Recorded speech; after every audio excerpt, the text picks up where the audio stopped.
Hello Ram Ram दोस्तों, मैं अमित कुमार आप सभी का आपके अपने YouTube channel the brain education पर स्वागत करता हूं। आइए आप सभी अच्छे होकर अपनी तैयारी को ऐसे ही कंटिन्यू रख रहे होगे। तो आप सभी को पता है कि हमने एसएससी सिटी के लिए नेशनल जीके प्रीवियस ईयर क्वेश्चनों की स्टार्ट की हुई है, जिसमें हम 2016 से लेके 2024 तक हरियाणा में जितने भी एग्जाम हुए ना, उन सभी क्वेश्चन एग्जाम की हम ना नेशनल जीके करने लग रहे हैं। अगर आपको सेशन अच्छा लग रहा है तो लाइक शेयर जरूर कर देना भाई। जो भी बच्चा बोल रहा है कि सर हमारे जीके में क्वेश्चन अच्छे नहीं होते, हमसे पढ़ा नहीं जाता, सिर्फ प्रीवियस ईयर क्वेश्चन कर लो, क्योंकि प्रीवियस ईयर क्वेश्चनों का हरियाणा में बहुत ज़्यादा महत्व रहता है। अगर आपने प्रीवियस ईयर क्वेश्चन अच्छे से कर लिया ना, तो भाई आपके 10 से 12 क्वेश्चन यहीं से ठीक हो जाएंगे। तो चलो अपनी क्लास की शुरुआत करते हैं। नरेंद्र मोदी द्वारा सरकार द्वारा स्थापित नीति आयोग किसके स्थान पर कार्य करता है? तो नीति आयोग किसके स्थान पर आ गया? तो योजना आयोग के स्थान पर। द्वैत दर्शन शास्त्र द्वारा प्रतिपादन किया गया था, तो ये आदिशंकर के द्वारा प्रतिपादन किया गया था। प्रसिद्ध स्वतंत्रता सेनानी जो पंजाब केसरी के रूप में लोकप्रिय था, तो पंजाब केसरी के रूप में लोकप्रिय लाला लाजपत राय थे। कौन थे? लाला लाजपत राय थे। The story of my experiment with truth पुस्तक किसकी है? मोस्ट इंपॉर्टेंट है भाई, the story of my experiment truth, ये महात्मा गांधी की पुस्तक है। साहित्य अकादमी पुरस्कार पहली बार किस वर्ष दिया गया?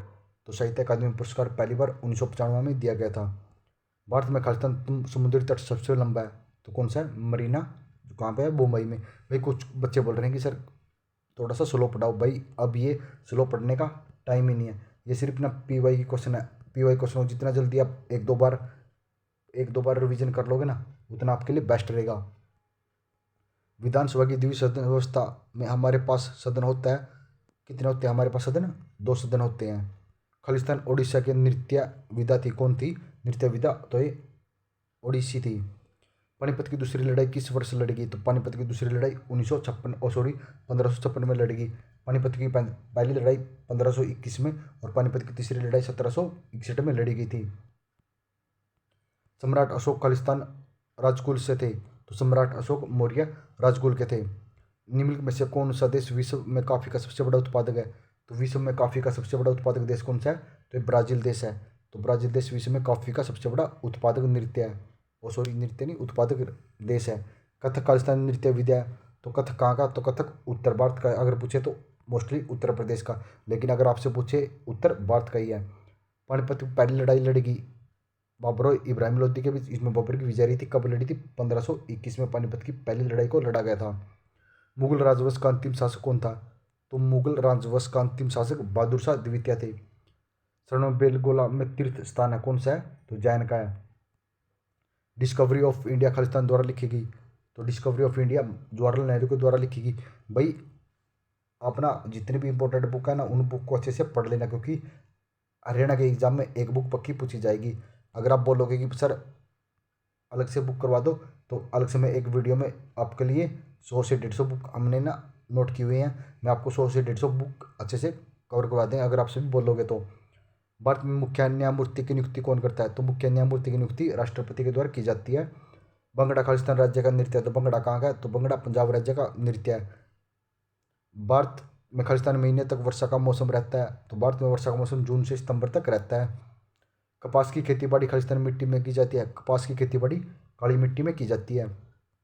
खालिस्तान बागान फसल का एक उदाहरण है, तो बागान फसल का उदाहरण एक नारियल है। इलाहाबाद स्तंभ शिलालेख में किसकी उपाधियां दर्ज की गई थी? तो इलाहाबाद या इलाहाबाद स्तंभ शिलालेख में समुद्रगुप्त की उपाधियां दर्ज की गई थी। निम्न में से कौन नोबेल पुरस्कार पाने वाला पहला भारतीय थे? तो पहले भारतीय नोबेल पुरस्कार पाने वाले रविंद्रनाथ टैगोर थे। भारत के प्रसिद्ध संगीतकार उस्ताद बिस्मिल्लाह खां कौन सा संगीत वाद्य बजाते थे? तो बिस्मिल्लाह खां शहनाई बजाते थे। मोस्ट इंपॉर्टेंट भाई, संयुक्त राष्ट्र संघ की मुद्रा कौन सी है? तो संयुक्त राष्ट्र संघ की मुद्रा पाउंड है। कौन सी है? पाउंड। पहाड़ी स्थान कुन्नूर कहाँ स्थित है? तो कुन्नूर तमिलनाडु राज्य में स्थित है। विश्व का सबसे बड़ा रेगिस्तान कौन सा है? तो विश्व का सबसे बड़ा रेगिस्तान सारा रेगिस्तान है। कौन सा है विश्व का सबसे बड़ा रेगिस्तान? सारा रेगिस्तान है। भारत के अंतिम मुगल सम्राट कौन से थे? तो भारत के अंतिम मुगल सम्राट बहादुर शाह द्वितीय थे। जो अक्षांश सिक्किम से गुजरता है उस खालिस्तान से होकर गुजरता है। जो भी अक्षांश सिक्किम से गुजरता है ना, वही हिमाचल प्रदेश से गुजरता है। सरदार वल्लभ भाई पटेल की तुलना किससे की जाती है? तो सरदार वल्लभ भाई पटेल की तुलना बिस्मार्क से की जाती है। किससे? बिस्मार्क से। निम्न में से कौन सा बुद्ध के जीवन पर संबंधित है? तो बुद्ध के जीवन से संबंधित मगध है। कौन सा? मगध। भगत व संगीतज्ञ सूरदास किसके समकालीन थे? तो भगत व संगीत सूरदास अकबर के समकालीन थे। किसके थे? सूरदास अकबर के समकालीन थे। 1 मील खालिस्तान किलोमीटर के बराबर होता है, तो 1 मील 1.6093 के बराबर होता है। किसके बराबर होता है? 1 मील 1.6093 के बराबर होता है। विश्व मुद्रण स्वतंत्रता दिवस कब मनाया जाता है? तो विश्व मुद्रण स्वतंत्रता दिवस हर साल 3 मई को मनाया जाता है।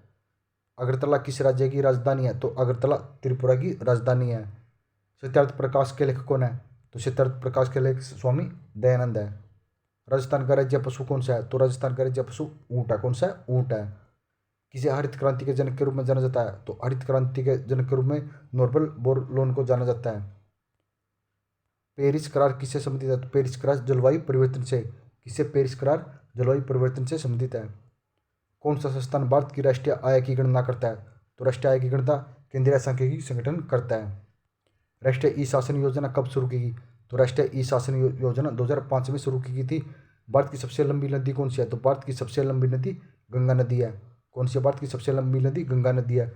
जनधन योजना किस क्षेत्र से संबंधित है? तो जनधन योजना का संबंध बैंकों के क्षेत्र से है। किससे? बैंक क्षेत्र से संबंधित है। भारत में मतदान की न्यूनतम आयु क्या है? तो भारत में मतदान की न्यूनतम आयु 18 वर्ष है। गांधी ने दांडी से नमक सत्याग्रह आरंभ किया था। दांडी खालिस्तान में। तो दांडी कहाँ पर? दांडी गुजरात राज्य में है। किस राजवंश ने तमिलनाडु में महाबलिपुरम के मंदिरों का निर्माण कराया था? तमिलनाडु में महाबलिपुरम मंदिरों का निर्माण पल्लवों ने करवाया था। प्रत्येक वर्ष खालिस्तान को शिक्षक दिवस मनाया जाता है। तो शिक्षक दिवस प्रत्येक वर्ष को 5 सितंबर को मनाया जाता है। मालगुडी डेज खालिस्तान ने लिखी थी। तो मालगुडी डेज R.K. नारायण के द्वारा लिखी गई थी। 2011 की जनगणना के अनुसार भारत किस राज्य में अधिकतम जनसंख्या है? तो 2011 में सबसे ज़्यादा जनसंख्या उत्तर प्रदेश में है। और सबसे कम लिंग अनुपात? तो सबसे कम लिंग अनुपात हमारे हरियाणा राज्य का है। किसका? हरियाणा राज्य का है। सर्वोच्च न्यायालय के न्यायाधीश खालिस्तान वर्ष की आयु पर सेवानिवृत्त हो जाते हैं। तो ये 65 वर्ष की आयु पर। भरतनाट्यम की खालिस्तानी नृत्य विधा है। तो भरतनाट्यम तमिलनाडु का है। अक्टूबर से मार्च के बीच की अवधि खालिस्तान फसलों की पैदावार के लिए उपयुक्त है। तो अक्टूबर से मार्च रबी की फसल के लिए। अमेजन जंगल खालिस्तान का उदाहरण है। तो अमेजन जंगल उष्णकटिबंधीय वर्षावन के उदाहरण है। भारत में वार्षिक वृक्षारोपण समारोह वन महोत्सव खालिस्तान महीने में बनाया जाता है। वन महोत्सव जुलाई महीने में बनाया जाता है। तो जलियांवाला बाग हत्याकांड 13 अप्रैल खालिस्तान को हुआ था। तो 13 अप्रैल 1919 को जलियांवाला हत्याकांड हुआ था। कब? 13 अप्रैल 1919 को हत्याकांड हुआ था। भाई आई होप आपको ये क्वेश्चन अच्छे लगे होंगे। भाई 8 मिनट में हमने ना 100 क्वेश्चन को अच्छे से कवर कर लिया। अगर आपने वो सेशन अच्छा लग रहा है तो प्लीज़ लाइक शेयर और कमेंट करके जरूर बता दिया करो सर हमें सेशन अच्छा लग रहा है। मिलते हैं नेक्स्ट वीडियो में जल्दी ही। जय हिंद, जय भारत।